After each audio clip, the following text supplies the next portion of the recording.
Hi, everybody. My name is Basil Seggos. I'm the New York State Department of Environmental Conservation Commissioner, and I am thrilled to be with you today as you convene on this 50th anniversary. Congratulations on behalf of Governor Hochul and the 3,000 men and women at DEC for hitting the 50-year mark. It's a remarkable achievement. And welcome to the club. We hit it last year, 50 years, during a pandemic year. Yes, we looked back at the last 50 years of accomplishments and achievements, but we also took it as an opportunity to look ahead to the next 50 years of the challenges that will undoubtedly face us as we look to keep New York State a national leader on so many issues. Thank you for all you've done over the decades. Thank you, Simon, for leading a great organization and bringing together members from all over New York State. And thank you to your great board, especially Assemblyman Steve Otis, who's been a great friend of DEC and a great friend of the environment, and a terrific representative to his constituents down in Westchester. Sir, I look forward to seeing you during the upcoming legislative session. Let's make it a great one. I want to start with a note of optimism. You have to be optimistic in these jobs. With all the calamities that we have to deal with on a regular basis, whether it's oil spills or water pollution or air pollution or access to the outdoors, you have to remain optimistic that there is a path forward. And I am particularly optimistic right now. Why? Because of people like you, because of the strong relationships that we have with local government, with the strong relationship that we have now with the federal government. We have a great relationship with President Biden, Administrator Regan at the EPA, and all of his cabinet members. That's a great change from the last 4 years of very difficult work where we seemingly push rocks uphill on a daily basis with the feds. I'm also optimistic because the business community has embraced the environment. You see incredible innovation right now happening around the country on clean energy, on more sustainable ways of growing food. This is an opportunity where we have federal, state, local government, nonprofit organizations, and corporate America, all with this incredible opportunity to truly lead on the environment and take advantage of this crisis that we're in the middle of right now with climate change. Make no mistake that the fight for the next 50 years is very much underway, but I want you to know that here at DC, we're optimistic that we have a path forward on addressing all these incredible problems that we have to deal with. I'll just talk about a few of our priorities. Certainly, first and foremost, climate change. All of us are on the front lines of this existential threat. Certainly disadvantaged communities, far more so. Hurricanes, wildfires, supply chain disruptions, nations and regions destabilized. Science is painting a fairly significant picture that what we're experiencing now with these disruptions is due to the rapidly changing climate. So we have to do everything we can to address that. Yes, it feels like the sky is falling at times. But again, back to that note of optimism, you should know that New York is going to do everything it can to remain at the forefront, to remain leaders on the climate movement. And with Governor Kathy Hochul in her leadership position, I am extraordinarily confident that we will be able to turn the tide and show the world what it means to take action on climate. The governor has only been in office for 2 months. She hit the ground running. The second day she was in office, she met with EPA Administrator Regan to help to coordinate that joint effort, that joint state-federal effort on climate action. Shortly thereafter, she was at the helm during not one but 2 hurricanes I know that you experienced downstate. Shortly after that, signing the zero-emission vehicles law into effect, which mandates zero-emission vehicles by 2035. So that's taking immediately this crisis that we were beset with, the storms that we had to deal with in New York State, and turning it into action, signing this law into effect. And from that, we had Climate Week in New York City, where the world descended on New York City to discuss climate change and the ways in which states and nations would address this looming crisis. The governor announced 2 major green energy announcements, 2 so-called extension cords that would bring clean energy down to New York City. Ultimately, half of New York City's energy will be from renewable sources upstate, which is a terrific achievement. She also expanded the state's solar program to 10 gigawatts, enough to power 1.7 million homes by 2030. That's another remarkable achievement. And on the resiliency side, freeing up some much needed dollars for communities, $600 million for our aging wastewater infrastructure and water infrastructure around the state, which will undoubtedly increase the state's resiliency in the face of climate change. Next year, the governor will be putting a $4 billion question to the, with the legislature, a $4 billion question to the voters for an environmental bond act, which will help to increase resiliency across the state and protect water for all of our drinking water and wastewater needs.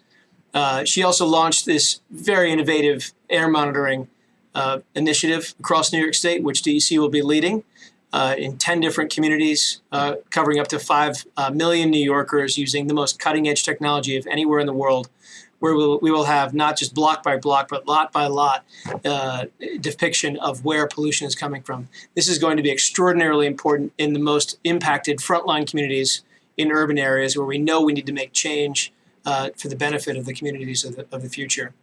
I want to make note, all of this that the governor has undertaken in the first 2 months of her tenure builds upon the incredible success of the last decade.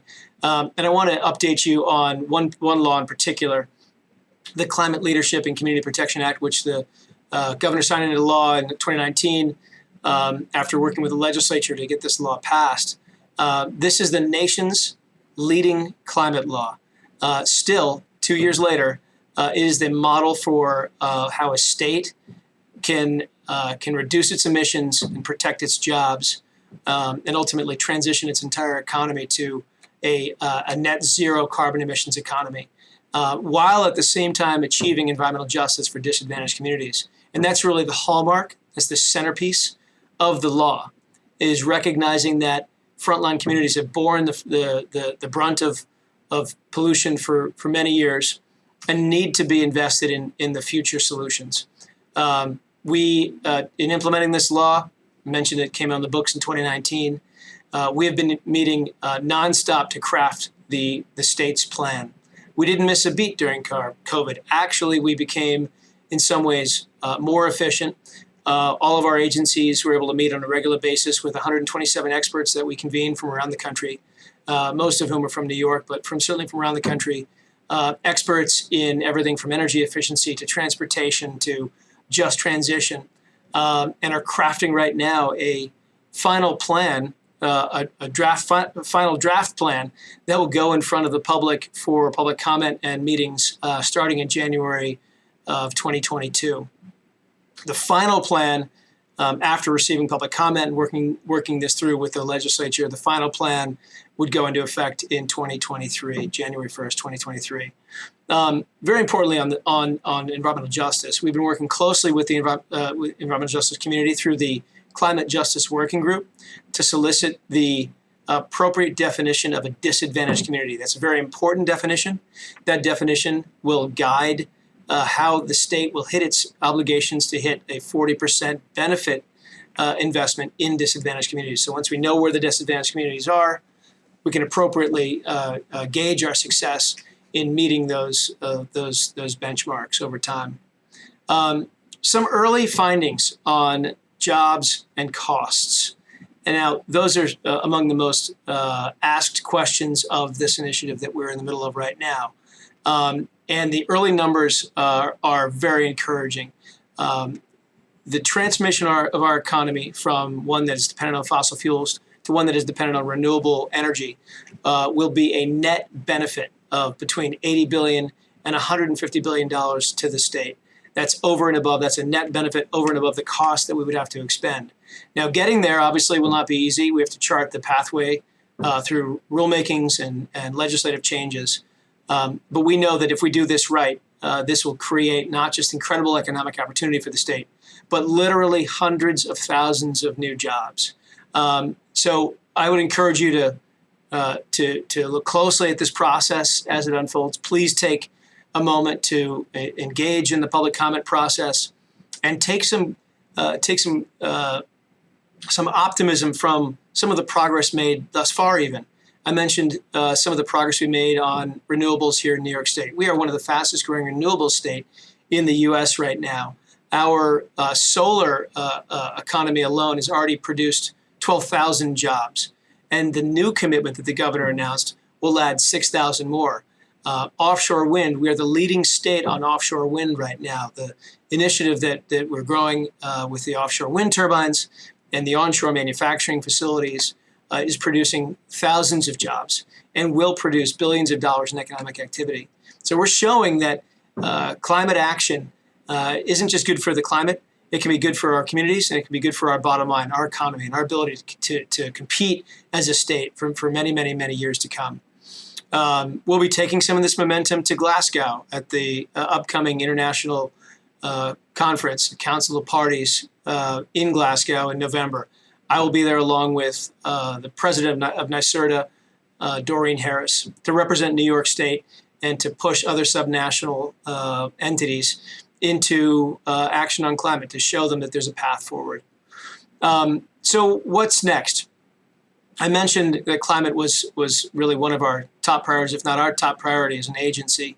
But of course, we have many other priorities, both some mandated by law and some that are just priorities of our own state. Clean water certainly at the top of the list.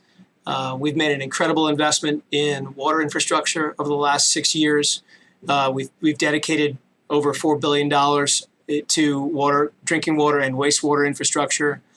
We have developed a first in the nation approach to emerging contaminants to reduce the presence of emerging contaminants in our water supply, chiefly in the PFAS realm. So that's PFOA and PFAS, as well as 1,4-dioxane. And we're looking down the list at the other threats to our drinking water. Open space protection, setting aside large tracts of land in the Adirondacks, but also importantly, using our water infrastructure dollars to set aside buffer zones around streams and reservoirs, helping to protect farmland, make farmland more sustainable so that our reservoir systems are protected. Addressing harmful algal blooms, something that hits many parts of the state, and dedicating the resources necessary not just to detection and alerts, but specifically to mitigation, and having put over $180 million into watershed protection for the benefit of preventing harmful algal blooms is a smart investment in our future. Invasive species. We've seen an onslaught of invasive species in New York, driven in part by climate change, which is warming our landscape and changing the ecology of our landscapes and encouraging invasive species to move north as temperatures warm. We have a very robust invasive species program here in New York, and always looking for ways in which to strengthen that. Waste continues to be a problem for New York. We produce too much of it. We've got to prevent waste in the first place. Yes, we have to do recycling. Yes, we have to move our recycling rates up. But we must do more to prevent the proliferation of waste from construction and demolition debris and from packaging. And that's something we'll be talking about in the upcoming session. Our focus now, I mentioned the upcoming session, but our focus now is on the upcoming budget for 2022, 2023. This is the time of the year where we work closely with the Division of Budget and the Governor's Office to craft the priorities for the year ahead. And this is an opportunity now, perhaps, with the state's economy on the rebound, to assess staffing levels and resource levels within many agencies, not just DEC, to get to the point where we can competently address the many challenges that face us. And hopefully with Washington, with the effort underway, literally as I speak right now, or final negotiations are underway on various aspects of the federal budget to get those badly needed federal infrastructure dollars into New York State, operationalizing that for clean transportation, for better roads and bridges, for mass transit, to protect our wetlands and waterways, to reduce some of the heaviest sources of contamination in disadvantaged communities. We need the federal government to do all it can to enact this legislation, get those dollars flowing into the states, in particular into New York, which has long been a beneficiary of federal dollars, and certainly now with our state plans, with what's ahead of us, potentially with the Bond Act next year, a chance to leverage all the state's investments with federal dollars and really make a generational investment in our landscapes. It's something we have to do. Also looking ahead to the coming year, we'll look at the Brownfield Cleanup Program and the State Superfund programs. Ensure those programs are moving ahead well. Both of those programs have been incredible tools for DEC to protect the landscape, protect water supplies, to get formerly contaminated sites back into productive reuse in a safe manner. And that helps certainly to focus development within cities, within urban areas, as opposed to greenfield development, which we generally like to avoid. But overall, I'm thrilled with the opportunities that are in front of us right now. I'm extraordinarily optimistic that we have the right people in place at the local, state, and federal level. We have strong relationships with you all, with the non-governmental community, that all of us are pulling in the same direction. I'm confident that 2022 will be a fantastic year as you get into your 51st year of existence and we get into our 52nd. We'll have a chance to collaborate on so many important initiatives and ultimately translate that into results for New Yorkers. New Yorkers want to see progress on the environment. They want to see progress on jobs. They want to see our economy protected. We have to deliver that. I'm confident that we will. So congratulations on your great 50-year mark. Here's to the next 50. I look forward to being there with you along the way. Thanks.